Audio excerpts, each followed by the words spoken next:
Hi guys, James at Rampant Lion Reviews again for you today with another beer review. For this one we are going to head down to New Zealand again for the first time in quite a wee while, and this is a brewery who I've not had anything from in quite a wee while as well, but I've had some very positive experiences with them in the past. So for this one we're going to go to Warkworth, which is a little bit to the north of Auckland, in the northern part of the country, and we're returning to Wired Brewing Company, and this is something a little bit different from these guys. So for the first time I'm going to have a taste of one of their sour beers. This guy is called the Cosmic Chaos, described as a sour black IPA, and it comes in at 7.5%. I think I had one of their brown ales. I think I also had a red ale from these guys at one point. One of the beers I absolutely would have loved to review from these guys was the First Blood, but I don't know if that's ever been released in a can or a bottle or anything like that. But if that ever gets released, I would absolutely love to review that beer, because I remember trying it in a pub in New Zealand, and it's honestly one of the best red ales that I've ever tried, or at least from my perspective. So hopefully I can review that one for you at some point. But it's cool to see that these guys are still going strong and they're continuing to expand their repertoire, if you like. It's cool to see that they're starting a souring project as well. But as I said, I've had many positive experiences with these guys and I'm looking forward to this beer, so hopefully you guys enjoy my take on it. But anyway, as is usual with my reviews then, I'll tell you a little bit about the brewery. If you want to get straight to the tasting, of course, just fast forward.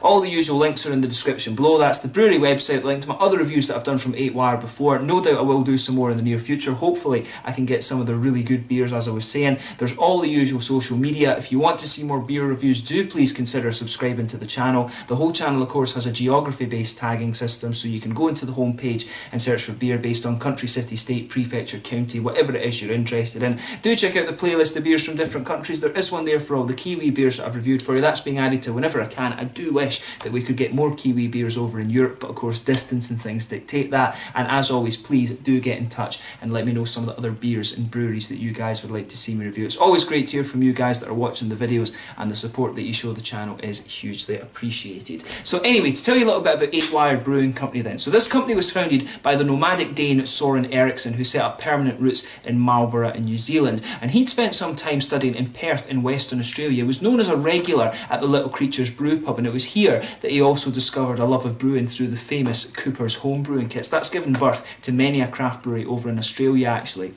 But he moved to New Zealand in 2006 for a research position after he'd completed his biochemistry masters in 2005. He actually met his wife Monique, who is actually Kiwi, when he was touring around in Bangladesh, and so he decided to move to New Zealand with her. He left his research activities in 2008, and then he worked at Renaissance Brewing in Blenheim while he was living in Marlborough, and this is where they've kind of remained around this area ever since, from what I know. I'm not sure exactly where Blenheim is in relation to Warkworth, where these guys are now based, of course, but he soon discovered that maintaining a brewery was a very kind of demanding task, so he decided to go down the route initially of gypsy brewing, and most of their beer was brewed at Renaissance Brewing in Blenheim for quite a while, and also some were brewed at Steam Brewing as well in Auckland. But the brewery name comes from the number 8 gauge wire, which was used in the electric fences and things around New Zealand, and it was a hugely versatile thing, so he decided that this would be a really kind of good name for the brewery because it's highly versatile, and he thought it reflected the kind of New Zealand sort of Kiwi can-do attitude, if you like. So a really cool name for the brewery actually.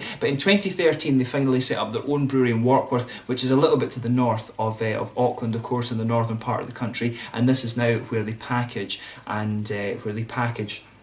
and brew all of their own beer. So they have set up some permanent roots there, which is pretty cool. And that is cool. That's getting more and more common. A lot of the gypsy breweries that start off as gypsy breweries do seem to be laying down some permanent roots these days. So it just goes to show you how successful gypsy brewing can actually be. There's a lot of that goes on in Poland these days, actually, the contract brewers, and a lot of them are starting to set up their own facilities and things. So long may it continue. New Zealand, of course, is a really, really good beer country, and they've got some great hops down there as well. So if you do get to try some of the New Zealand beers, 8Wired are probably one of the really established names that you're going to kind of come across. These guys have been around for quite a wee while now actually, and there's some really good stuff down there. The hops that they produce as well are just awesome. So yeah, that's enough about the brewery just now. Let's actually get on to the tasting of the beer itself. If you want to learn more about 8Wired, check out the brewery website in the description below, and you can of course watch my earlier reviews. I think it's been about 2 years since I did a dedicated review to these guys, so it's been a long time coming that I've done another one. So there you can see some nice artwork on this beer. I do love that little 8-wired symbol there, absolutely love it. Cosmic Chaos, this is one that caught my eye just because of its name. You know, I'm an astrophysicist by trade, or spectroscopist, I guess you could say. I like astrochemistry, molecular astrophysics kind of thing, and this was one that just kind of caught my eye. But yeah, really nicely presented, this one. The 8-wired bottle cap on this tells you a little bit on the side here. Like the universe itself, this brew is dark and tranquil in appearance, but once you delve in, its chaotic intensity really hits. An experimentation in how far we can push it, boldly going where few have gone before, and it's an adventure across the palate, sour, hoppy and malty, and bringing balance to the force. So yeah, nicely presented, this one there. You can see on the side here, brewed and bottled by 8-Wired Brewing Company, 26 Glenmore Drive, Warkworth, New Zealand, 8wired.co.nz. So yeah, nicely presented, this one. 2.5 UK units, 2 New Zealand standard drinks. So yeah, really nicely presented here. Let's get it out and get on with the tasting. Definitely looking forward to this. Nice bit of smoke on the opening, and we'll get it out into the glass. You can smell some of that red fruity quality off this already actually, which is nice.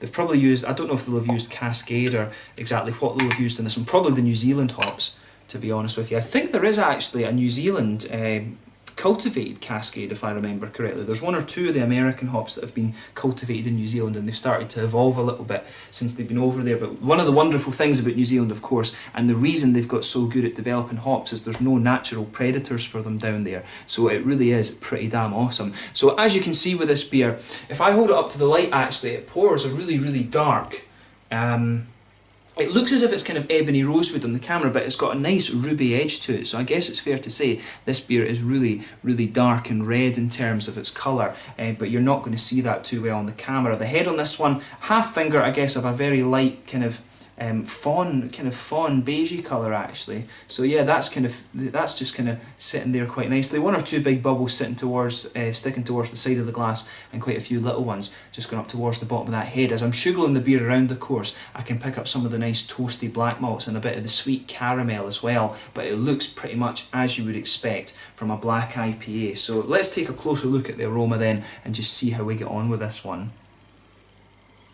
Ooh. Yeah, so with this beer, you can smell some of that nice black malt backbone that I was talking about. It's got a little bit of an almost brown bready quality to it as well, which is quite interesting. There's a wee bit of the kind of toasted brown sugars like I was saying, but the roasted black malt for me is quite prominent in this one.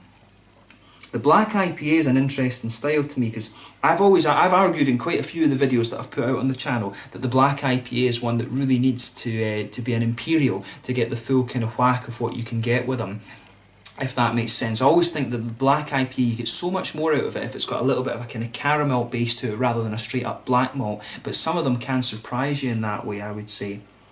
But with this one, it definitely, for me, the aroma leans towards the roasty black malt side of things rather than anything else. There's a little bit of a kind of grassy floral note to it, maybe a little bit of earthy hop as well.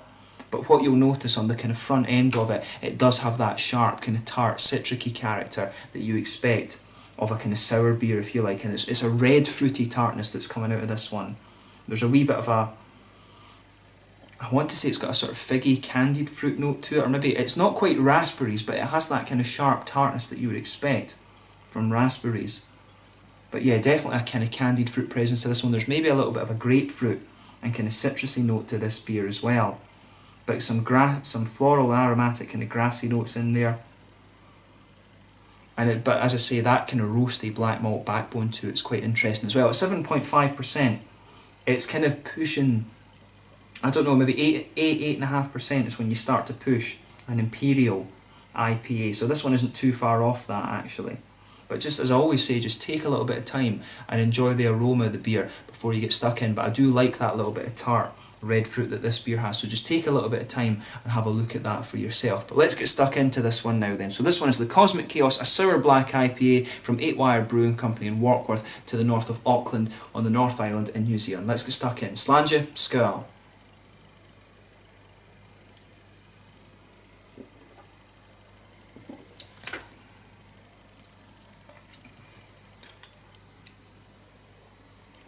Yeah, that's pretty nice actually. Yeah.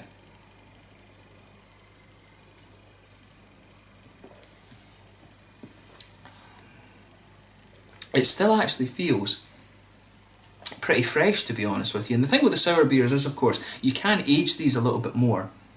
because of the lactobacillus in them, and it does change the flavour over a little bit of time. This one does have a nice little bit of sharpness to it, and the malt base and the hops are actually holding up quite nicely as well.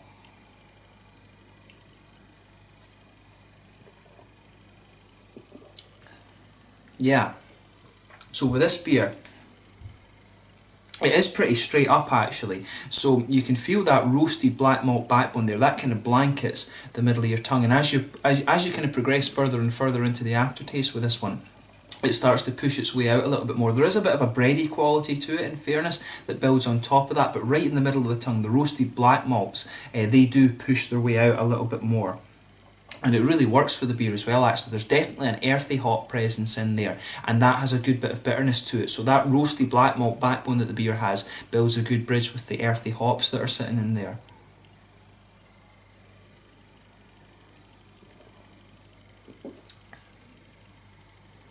But yeah, in the middle of your palate, there's definitely a sort of caramel sweetness there. It's not too prominent actually. It does start off sweet and caramelly, then it sort of builds to be more of a kind of biscuity note. It does get a little bit more kind of grainy in things as you go on.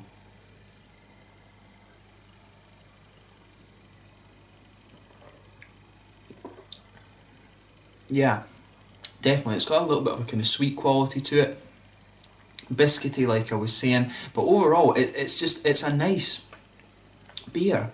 You know, it just, everything kind of goes together really quite well in this one.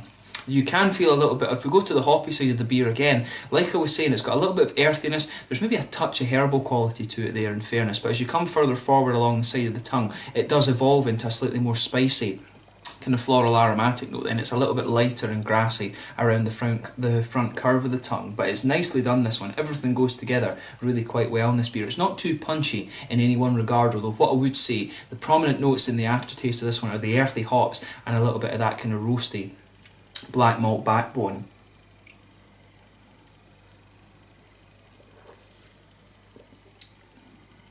But yeah, if you just go behind the front curve of your palate there, that's where you get that little oily bubble where some of these nice kind of juicy fruity esters start to come out of the beer. For this one, for me, there is a little bit of grapefruit kind of underpinning that, and you notice it a little bit more as you go further and further into the aftertaste. That sort of darker flavour that you get from grapefruit is just sitting there on your palate, which is quite nice.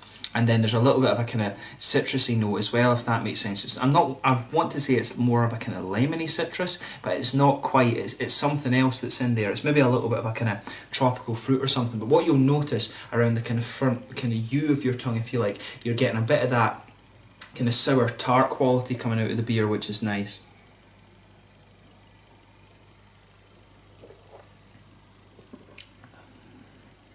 But yeah, it is a kind of red, it's almost like a kind of sour blackcurrant or sour red currant or something like this. It's not quite raspberries. It doesn't quite have the sharpness that I would expect of raspberries, to be honest with you. It's more of a kind of sour blackcurrant, blackberry, red currant, something like that. That's the kind of sour flavours you're getting from this beer.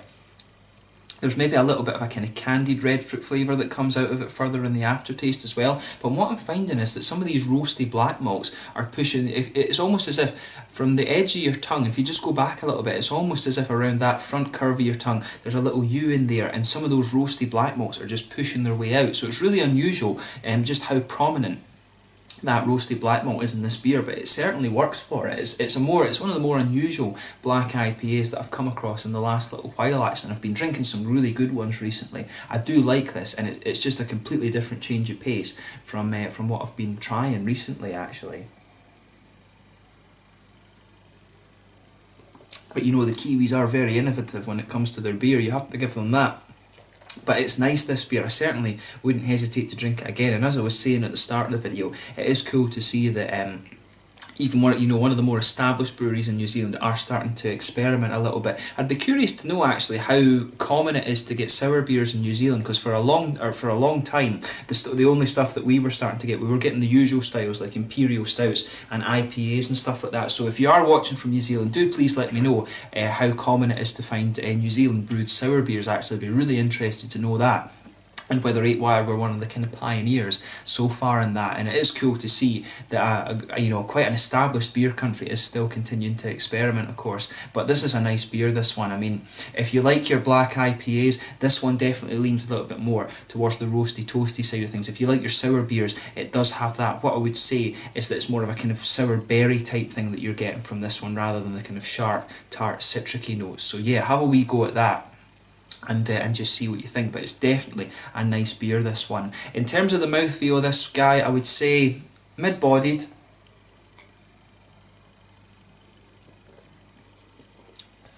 Yeah, mid-bodied. Carbonation's pretty smooth. It does have a little tiny bit of oily character, but it's mainly a wet mouthfeel you're getting from this one. A little bit of hoppy bitterness, and particularly from the earthy side of things. The malt base is more bitter in this one. There is a little bit of sweetness there, but the malt base does lean a little bit more towards the bitter side of things. But the bitterness is kind of balanced out a little bit with some of the kind of tart characters that you have from the beer, and it does have a little bit of a juicier fruity quality to it as well. But overall, like I said, it's a really nice beer, and it is cool to have. I think this must be my first sour beer that I've had from New Zealand, actually. So as I said, please do let me know in the comment section below what other breweries are doing sour beers and things like that. But they've done a nice job with this one. I'm not surprised, considering the quality of the beer that I've had from 8Wire before, and I certainly wouldn't hesitate to drink this one again. If you enjoy your black IPAs, this one is more of a roasty toasty kind of one. If you like your sour beers as well, and you like sort of red currants and blackberries and stuff like that, again, this beer is going to get you, just, it is going to really hit the spot for you. It reminds me of some of these kind of Cascadian dark ales and things that are going around just now, but it's just got a little bit of a kind of sour tart edge to it. But a really nice beer, and I recommend that you have a go at it for yourself. So yeah, I think that's a good place to kind of sign off with this one. So this was the Cosmic Chaos, a black IPA at 7.5% from 8Wire Brewing Company at Warkworth on the North Island in New Zealand. Really cool to get to review another one of their beers for you after quite some time. So I hope you've enjoyed it, and I will catch you guys very soon. Until the next time, please like, subscribe, share, all the usual YouTube stuff. Do check out my social media. Let me know your own thoughts on this beer in the comment section below. Let me know what your favourite beers are from 8Wire. Let me know any other New Zealand beers that I should be trying to get a hold of. And do let me know about some other New Zealand sour beers as well. But this has been a cracking one, and I hope you've enjoyed the review. Slange just now.